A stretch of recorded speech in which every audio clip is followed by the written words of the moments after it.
ఆయన మాటని వినేవారిగా, ఆయన మాటను అంగీకరించేవారి, నడిచేవారిగా దేవుడు మార్చునుగాక. అలా ఉండాలని తన తండ్రి కోరుకుంటూ ఉంటుంటే పిల్లలు ఏమనుకున్నాడు తెలుసా?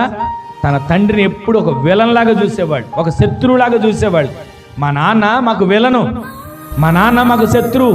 వచ్చాడురా బాబు, మా బాబు వచ్చాడు, ఏ మాటలు మాట్లాడుకుంటుంటారు పిల్లలు. మహానుభావుడు, ప్రపంచంలో ఇలాంటి తండ్రి ఎక్కడా లేడు అని అనుకుంటూ ఉంటారు పిల్లలు. మంచి మాటలు చెప్పినా, వాక్యం చదవమన్నా, ప్రార్థన చేయమన్నా, మందిరానికి వెళ్ళమన్నా, మంచిగా బ్రతకమన్నా అది నచ్చక వ్యతిరేకంగా మాట్లాడి ఆనాడు ఇశ్రాయేలు ప్రజలు మోషేను రాళ్లతో కొడదాం అనుకుంటున్నారే, ఆ విధంగా తండ్రిని ఒక విలన్గా చూసేవాళ్ళు ఉంటారు. ఈరోజు నీ మాటలు వింటున్న మనంలో అందరూ పిల్లలు అలా అనుకున్నారా?